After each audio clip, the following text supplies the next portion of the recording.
Good evening, I'm back. I'm your host, Jack Remington, the Jack Remington NFL channel. Some more good, bad, and ugly, but we're still getting better and we're making some more money. Unit money, that is, for entertainment. Me gamble. Anyway, last week we went 8 wins, 6 losses, and there was a push. I guess the Oakland Raiders +3, they push against the Vikings in that 3-0 game. We're taping it Friday morning, and the Raiders just played last night. Los Angeles Chargers, and they beat them 63-20-something. Wow. I couldn't watch the game. I was at work. They scored 0 points the second to last game. Last night, they scored 60-some points. I mean, it's incredible. But late in the season, you're going to start seeing some more lopsided scores. I mean, these, 7 points or less games, and in my opinion, you're going to start seeing less and less of them. But the ugly is, I had the Miami Dolphins. I win that game, and I win 2 additional teasers. I was knocking off the points. I was knocking off 8 points. I was going to get Miami -5.5. They had the game covered at 14.5 with 5 minutes and 15 seconds left. And they had the ultimate classic beatdown, meltdown, and the Titans won by 1 point. State of shock, just like everybody else. Miami has no defense, as you can see. But we'll talk more about that when I get to the discussion.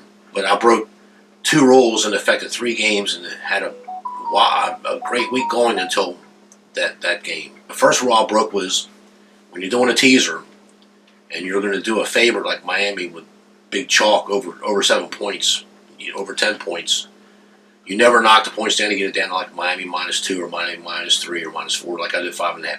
It's just that they got to win the game, and this time they couldn't win the game. I know I've done it before and I got lucky a couple times, but this one time when it goes against you, you've lost everything you gained by doing it, getting lucky before. Never give points in a teaser.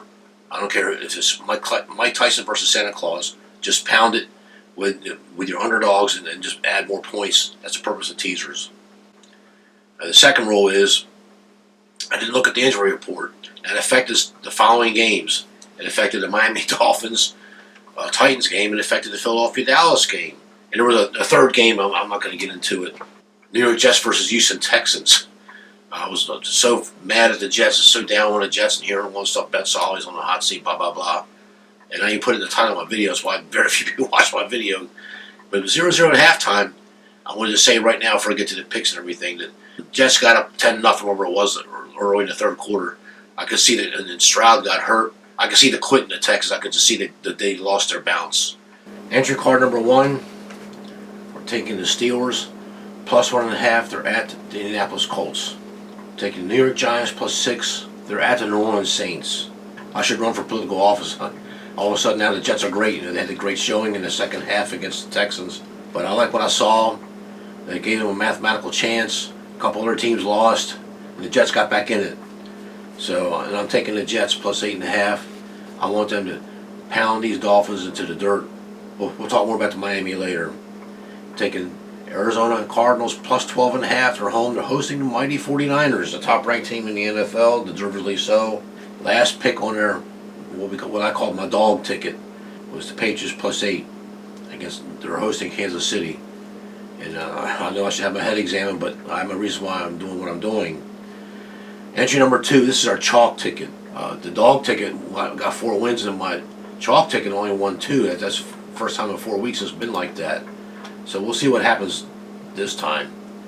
So my chalk ticket, we're taking Cincinnati Bengals -3.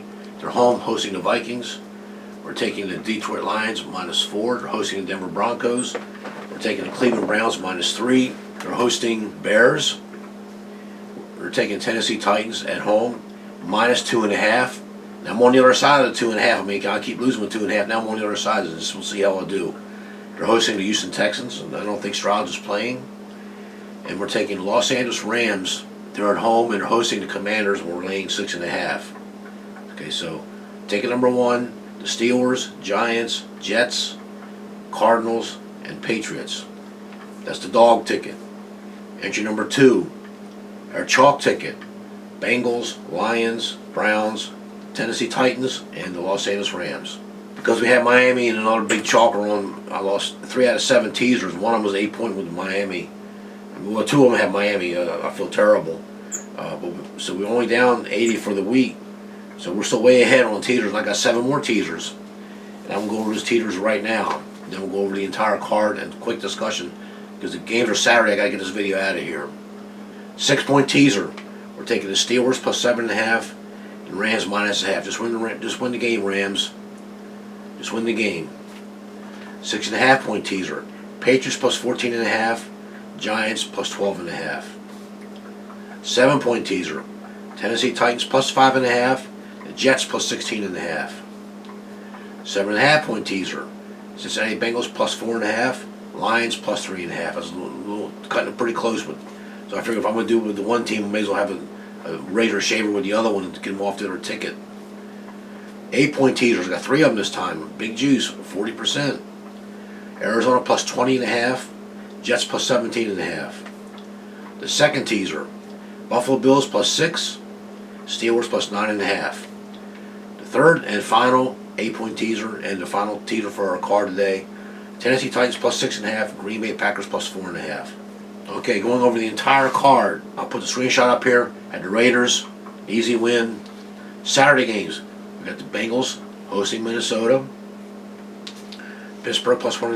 They're at Indianapolis Colts. And the Lions, Detroit Lions minus 4. They're hosting Denver Broncos. That's the end of the Saturday games. And I remember many years ago, the very first time I did this, I took the 3 home teams. They were small favorites. They got creamed. All 3 of them got slaughtered by the road teams. I never forgot that. I know Buffalo was one of them. That killed me. Sunday games. We got Carolina plus 3. They're hosting the Atlanta Falcons. Cleveland Browns minus 3, hosting Chicago Bears. Green Bay Packers minus 3.5, hosting Tampa Bay. Tennessee Titans minus 2.5, they're hosting Houston Texans. New York Giants plus 6, they're at New Orleans. Jets plus 9.5, they're at Miami. We switched this one. We're taking Arizona Cardinals plus 12.5, they're hosting the 49ers. We got the Rams minus 6.5, they're hosting the Washington Commanders. And we got the Buffalo Bills minus 2, they're hosting Dallas Cowboys. We got the Baltimore Ravens minus 3, they're at Jacksonville. The Sunday night game, we got the New England Patriots plus 8, they're hosting Kansas City. The Monday night game, we got the Philadelphia Eagles, they're at Seattle, and Philadelphia's minus 4. Okay, so quick discussions. I made a couple notes. I left the one thing in my card. Now I got to go by memory again. I don't feel going back and forth on the site. I got to keep a short video because I got to get out of here. Bengals and Vikings. A lot of money is coming on the Bengals. That's okay. Oh, Minnesota's next 3 games, and Minnesota controls their destiny with this. They got Detroit coming up, Green Bay, and Detroit. 3 division games, and if they win these games, they will win the division. So they got everything to play for, and I'm looking for a big showing from. However, the Cincinnati, on the other hand, they're in the game. They're in the race now too. They're both 7-6 as their record. Here's Cincinnati's next 3 games: at Pittsburgh, and they already lost to them once. They lost at home. At Kansas City, and they host Cleveland, and they already lost to Cleveland. That was week 1, I believe. So Cincinnati's got a tough road to hoe. They control their destiny, don't they? For the wild card, I don't think they can catch the Ravens. The next game we'll talk about is the Steelers versus the Indianapolis Colts. Colts are getting most of the money, 70% as of right now on the screenshot I got. But head-to-head, I wanted to point this out. The Steelers have beaten them 8 times in a row going back to 2011. Steelers have won 8 in a row. It's like they got their number. They're the underdog here. Steelers lost 2 in a row. They lost them at home. Lost one was the Patriots. And Tomlin, he's angry. The Colts, they're lucky. They're happy where they're at. They can win the AFC South, but we'll see. Oh, matchup. Who do the Colts got up next? They got Atlanta, a winnable game, hosting the Las Vegas Raiders. And what I heard last night, I'm not so sure that's a winnable game now. And they close out against Houston Texans. They beat Houston once already this year at Houston. They might control their own destiny. This is looking good for some of these teams here. Next game, Detroit Lions hosting the Denver Broncos. I know Broncos have won 5 out of 6. They've done very, very well. They won the turnover battles. But Detroit's looking kind of shaky. They got slonkered by the Chicago Bears. But I want to point out something while on our discussion thing. I was at the Crony Sports Bar in Camarillo, California, and the Detroit game was right in front of me, so I couldn't help but not watch a lot of that. And in the second quarter, Detroit looked like a world beaters. I mean, they outmaneuvered Chicago on 3rd downs and a draw play, 3rd and 5 running play. They would get the first down. Went for them on fourth down. I'm telling you, Detroit looked like a completely different team. They were ahead at halftime. There was some adjustment made by the Bears, and Detroit didn't score at all the second half, and Goff looked kind of shaky. So he had a bad second half. We had Chicago. I'm glad we won the game. But I want you to know that there was like two different teams that stood on the field that day. Detroit the first half and Detroit for the second half. They looked like two different teams. They had no bounce. I think Campbell's going to correct that. And Detroit's next three games are at Minnesota, at Dallas, and then they host Minnesota again. We already talked about when we discussed the Vikings. Okay, so Detroit, they could be on the outside looking. They might not even make the playoffs if they lose these games, if they lose them all. I think Dan Campbell's going to sit them down and say, look, this is what's got to happen. No, let's see, we're taking Tennessee. As a matter of fact, the game was off the board. My friend in Vegas emailed me or texted me. He said they took this game off the board. A couple of those places, come to books downtown. I'll have to look into that and see what he's telling me. Their next three games: Houston Texans, Cleveland Browns, Tennessee Titans, and Indianapolis Colts. I mean, I'm not so sure about the Cleveland game, but they could win Tennessee and they could win Indianapolis. But the injury report. The injury report's a mile long. I mean, they got the second most starters in the NFL. So, and Laramie Tunsil, he's their best offensive lineman, and he's hurt again. It does say he's probable, but you know what? He didn't look all that good. And, I got it right here. C.J. Stroud, he's out. He exited last game with a concussion. He will not return against the Titans on Sunday. Whoever the backup quarterback is, I forgot the guy. Mills, whoever it is, good luck. Now, Tennessee, that shocking win against the Miami Dolphins. Wow. Their next three games: Seattle Seahawks, at Houston, and Jacksonville. I think Tennessee's going in the wrong direction, but that big win against Miami gave them hope, and they're not mathematically eliminated, are they? Oh, the Jets of Miami. I just cannot believe that collapse. Now, they just played a couple weeks ago, and they were at New York, and Miami schlunk them 34-13. And I think we had Miami. I'll have to go back and look to make sure. I'm pretty sure we took the Dolphins and laid that 11-point chalk where the hell it was.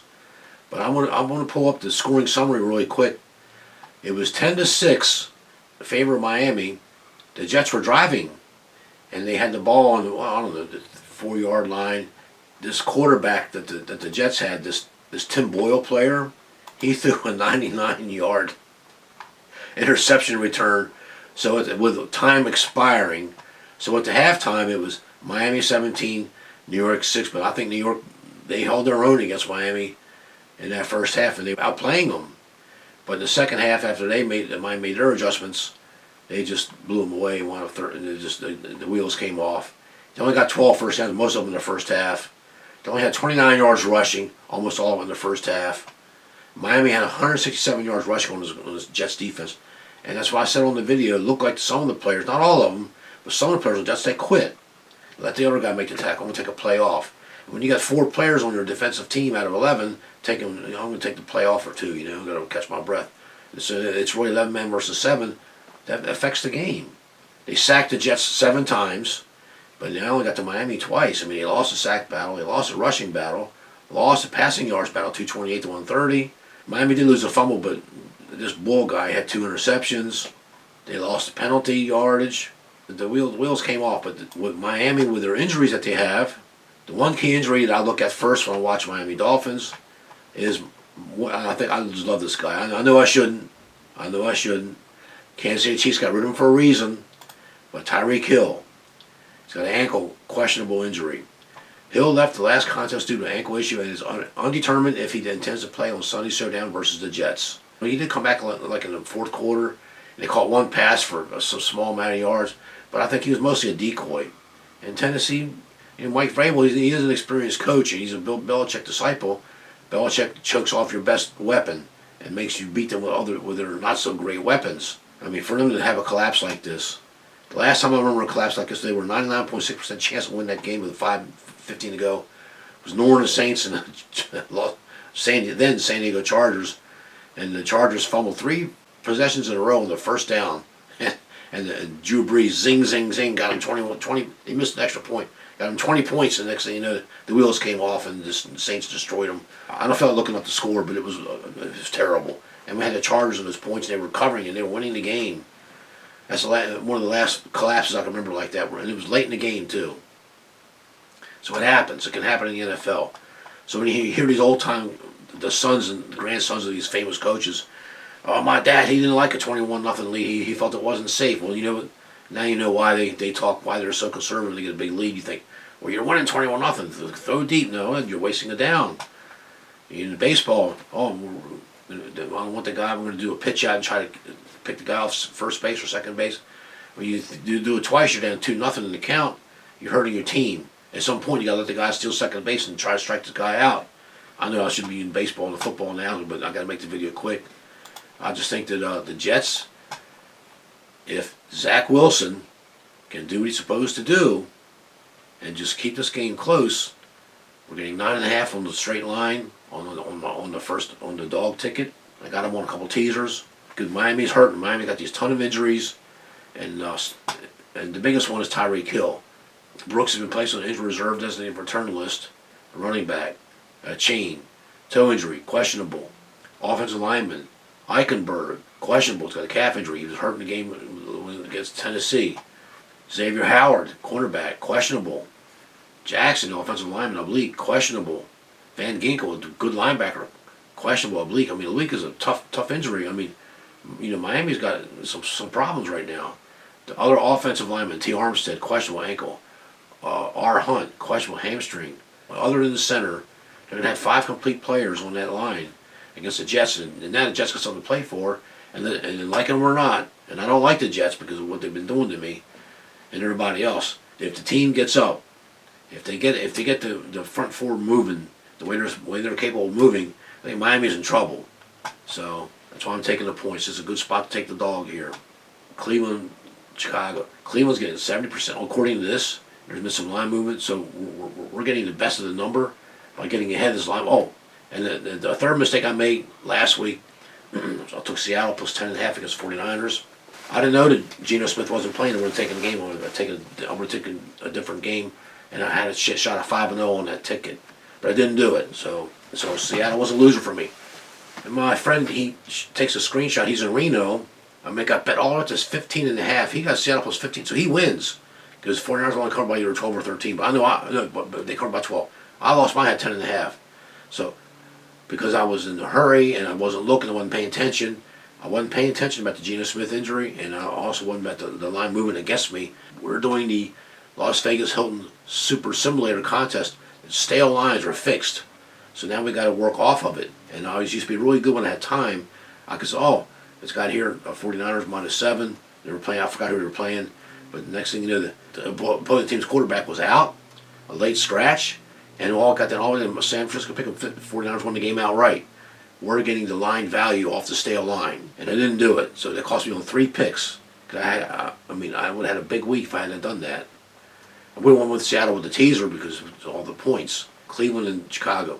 The guy he emailed me a link to read, and I haven't read it yet, but the title is Joe Flacco's been put back on the taxi squad. But he's going to play this week. I mean, they're not going to sign this guy. I've watched a lot of football in my time, and I remember when Joe Flacco was with the Ravens, and they won the Super Bowl with him the last time out. It was Ray Lewis's last year. I mean, they were beasts. I saw a black and white clip somewhere, I don't know, Twitch, Twitter, somewhere, and man, he got a rocket arm. He threw that ball 100 yards, I mean, from one end of the goal post, the goal line to the other. He's got a rocket arm, and he still has it. He was at a football. I mean, he did terrible with the Jets. Well, the Jets. And who do you have to throw to? You know, I mean, when you say, well, he was terrible with the Jets, when you speak in general terms, I do it too. We all do that. But I'm going to beg to differ. I think Joe Flacco, I know he's 38, but you know what? Tom Brady was 45 and still playing. That kicker for the Oakland Raiders, George Bland, he was 47. And he had to come into a game as a quarterback, and he completed the pass. I mean, 47-year-old guy, I mean, you know, age is relative to exceptionalism of the person or the athlete. And I think Joe Flacco, I mean, he looked pretty good to me. I think Cleveland's they're the Cleveland Browns. Chicago's been playing much better. They forgot all about the draft pick. They want to win games. So I have a lot of respect for the Bears. But I think Cleveland, they really got to get ramping up. They'll be on the outside looking in too. If Pittsburgh does falter off, they still got to deal with the upsurging Cincinnati Bengals and the Baltimore Ravens. I think Ravens are probably going to win the division, and they're probably going to get the first seed. So now we're all talking about wild card positioning. They still got to. Oh, if the Ravens collapse, Cleveland could. They're 8-5. If the Ravens lose the next 3 games and Cleveland wins out, they win the division. So I understand all that. So, but Cleveland got something to play for. But I just don't understand. Oh, and in Chicago, they only have a total of 6 players on their injury list. I mean, they're the healthier team. Cleveland's got the 3rd most team in the NFL. They got an injury list. You got to keep scrolling down the page, a mile-long page. The one question on the Cleveland, Kareem Hunt, is a groin injury, and is yet to be determined if he will take on the Bears on Sunday. That's a big injury. That defensive end, Orokonowo, whatever his name is, out indefinitely, got hurt last week. He helps Myles Garrett, but Myles Garrett's not on the injury list. Looking at the stats, looking at the game they had, Chicago, the Cleveland's game last week, Jacksonville. They did sack Jacksonville 4 times, and this Orokono had a sack. My favorite player on defense for the Browns, Myles Garrett, only had 1 tackle. I'm a little worried about that. He might be playing hurt, so that gave me a little bit of pause here. Cleveland could lose this game. I mean, the Bears are playing pretty good ball right now, and if they show they can make those adjustments like they did against Detroit last week, and I equate Detroit pretty much equal to Cleveland in most ways. It could be a dogfight here. It might be one of the game of the week. I like these slugfest games. Kansas City Chiefs at New England. Kansas City's getting 63% of the money on this site. The matchup, looking at the injuries, New England's actually their list has come down some, and they got some probables, a couple mostly questionables. Matthew Judon, he's one of the best pass rushers in the NFL, and weighs the less of all of these big guys we're talking about. But they just shifted him to the injured reserve list. I think he's out for the season, and that's bad for the Patriots because that one player can make a difference. Like Tyreek Hill can make a difference for the offense for Miami. That one player just puts them over the top on a lot of plays. Barmore, the defensive lineman, he's questionable. Kansas City got some injuries too, and I want to talk really quick about Roy Rag on this Kadarius Toney player. Kadarius Toney, he's a wide receiver.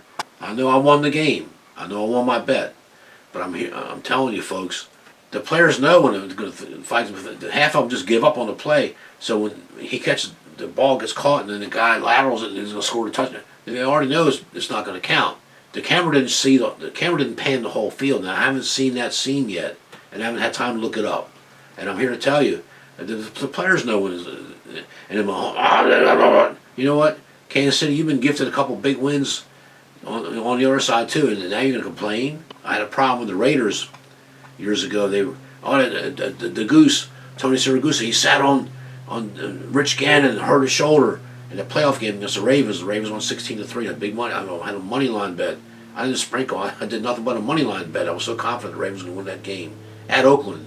All my coworkers, they bashed me. They were Raiders fans. They didn't believe me. I had to show them the ticket. And but by that time I had a cell phone and took pictures of the ticket because I needed to cash the money. And then, Oakland Raiders have been playing that way for 35 years now. Finally, someone that does it to them, and they didn't like it. So I had a problem with that.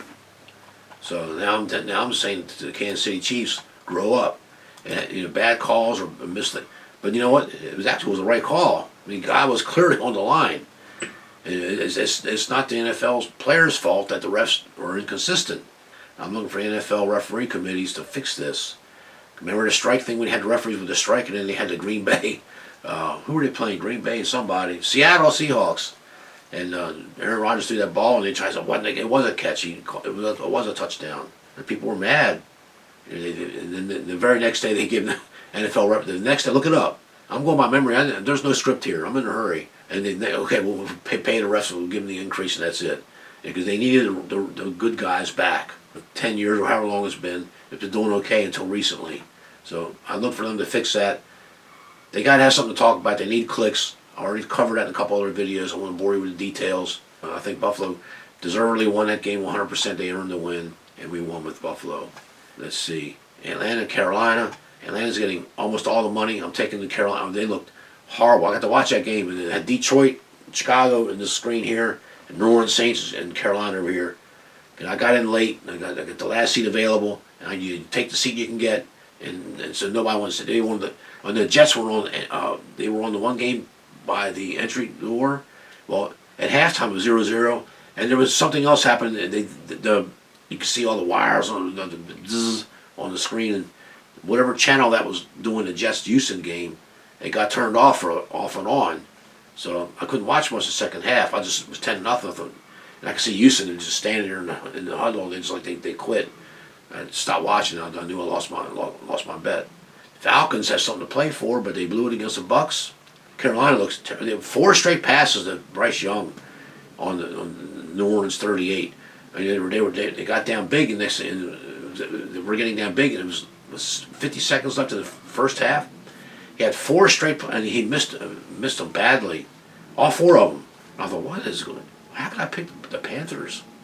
But I'm going to take them this week because Atlanta's getting 78% of the money. I mean, it's a huge swing. And Carolina's at home, I think. And the line's low for a reason. Remember I said this the other week when that low line. The line's low for a reason. You know, they're begging you to take the Falcons, so I'm going to go the other way. Giants +6. The line was it's actually going against us. Well, no, it's going for us. And now it's the Giants +5. It's New Orleans -5. So now we're ahead of the line value curve here. That's good. Giants playing a little better. I just think the Saints are not that good. And they got an injury list a mile long, too. We'll go on with the Giants. Next game, Green Bay hosting Tampa. It's 2/3 tickets on Green Bay. I don't like the hook lane to 3.5, but I'm looking for Green Bay. They got beat last week. I'm looking for a bounce back. I'm going to pull the matchup in really quick here. Tampa Bay has, on their next 3 slate games, the Jacksonville Jaguars, which I don't think they can win that one. The Saints, they could beat the Saints in Carolina. I mean, so, you know, if Tampa can get his act together, they're 6-7. They have an outside shot. They can still win a division. Green Bay Packers, they control their destiny. They're playing Tampa this week. They win this game, that puts them at 7-7. Then they go at Carolina. They can win that game, be 8-7. We got win totals for Green Bay +7.5. I mean, I'd like to, for bragging rights, and we'll do a separate video on that. At Minnesota, but they lost at home for 24-10 back in late October. But that was a couple months ago. But both teams, I think, have improved. And then they got Chicago Bears. I mean, that's not a gimme. But if Green Bay can win out here, they should beat Carolina. If they can beat Minnesota, beat Chicago, they get the wild card. And it's going to depend on what Detroit does, but they still control their destiny to a large degree. And I just think Green Bay is going to bounce back. Okay, Washington Commanders at the Rams. Rams -6.5. Now it's got moved up. Now it's Rams -7. There's a 7.5 I saw on the other site here for all. It's got all the sports books lined up. So we're on the right side of the movement again for the line value for right now. I'm taking this game because I just think Washington. I think Washington's quit. I mean, they got rid of their 2 best defensive ends, and both the defensive ends are very formidable. Sweat, and I forgot the other guy's name, but they were both of them would be in the top 15 for pass rushers in the NFL, and they got rid of them both. I don't understand this franchise. I don't like what I see. I think the Rams need the game. You know, I'm going to pull up the Rams really quick. I'm going to talk about the Rams for a second. And it's not because they're the home team. It's not that the Rams are, because, you know, they're an hour and a half away from me. It's not that they're the home team. We had them week 1. I'm going by memory. We had them week 1. They upset Seattle at Seattle.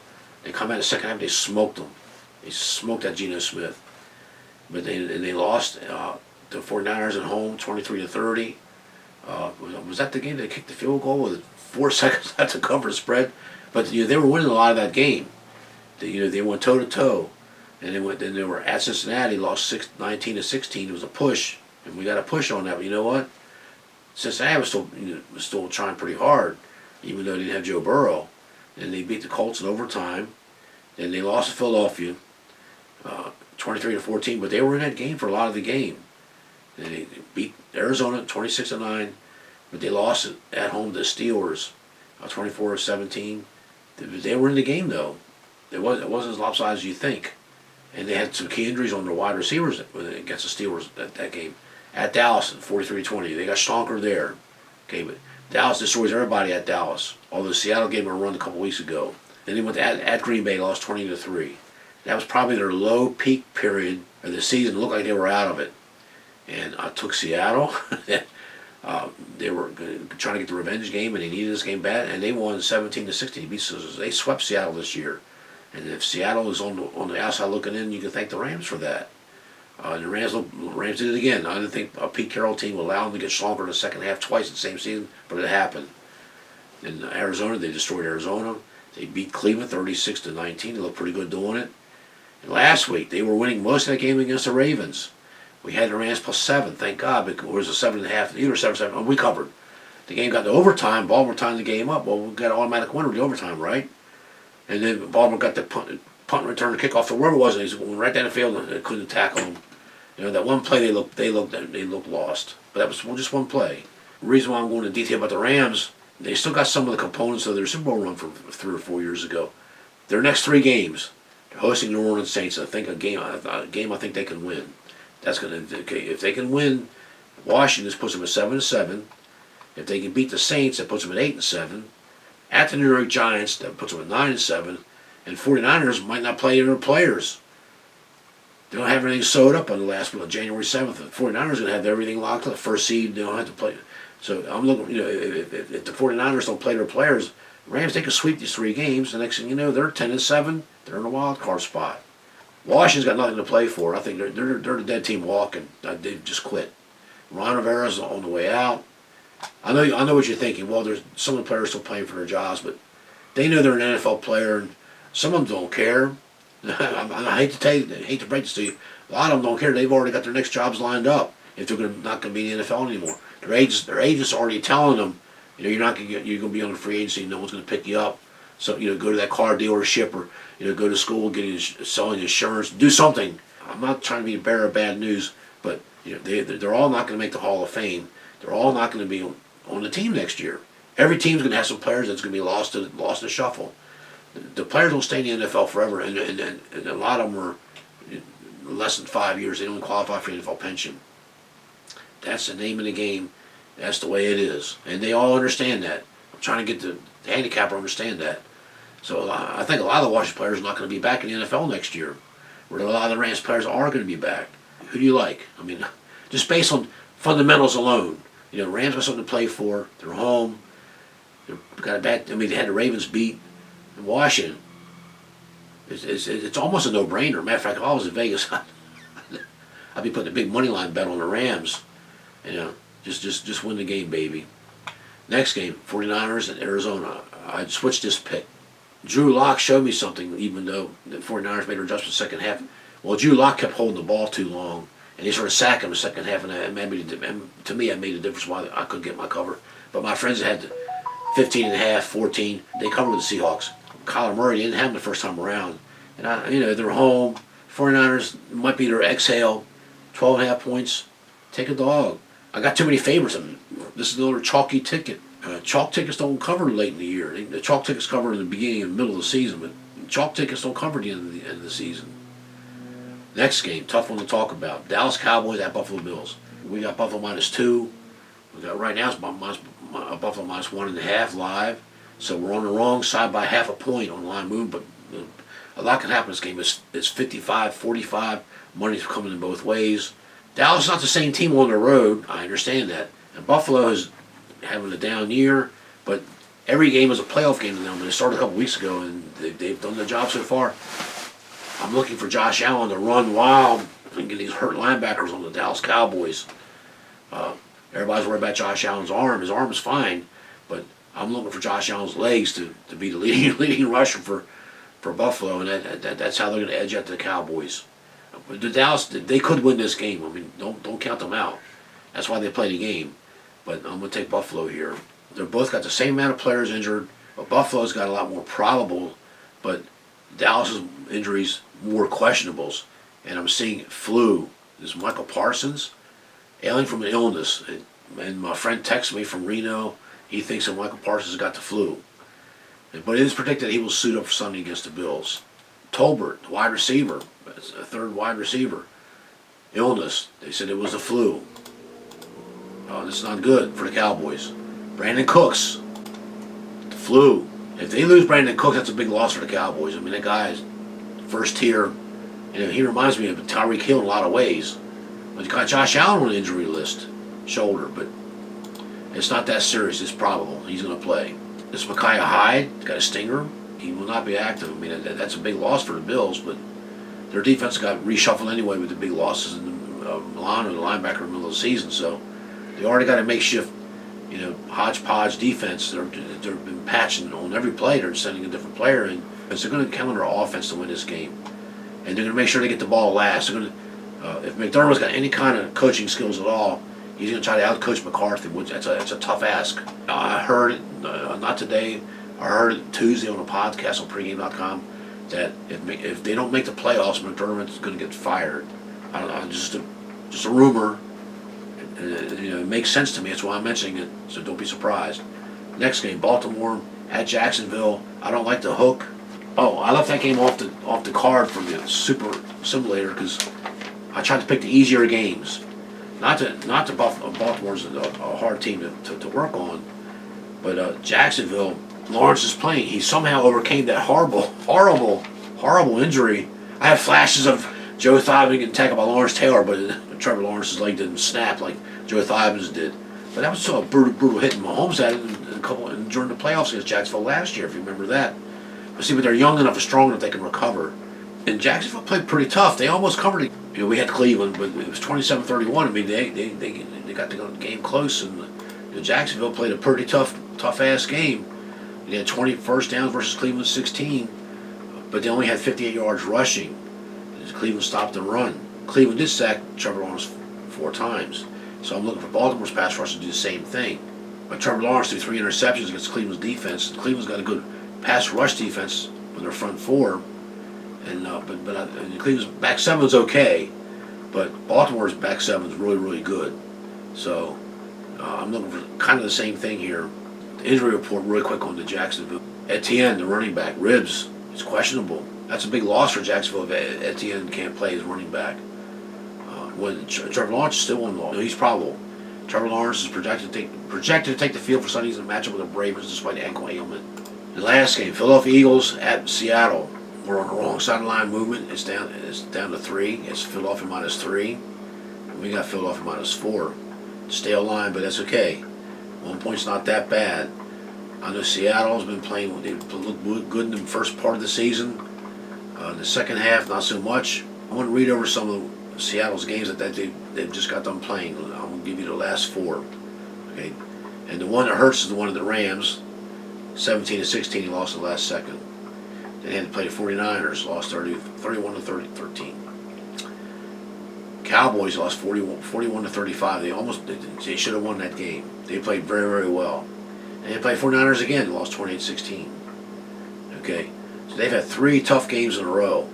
So their record is now 6-7, and they're tied with 4 other teams in the NFC for a 7th or a 6th spot in wild card. Seattle's next 3 games are at Tennessee. They could probably win that game. They could. Hosting Pittsburgh. We'll see how Pittsburgh looks this week.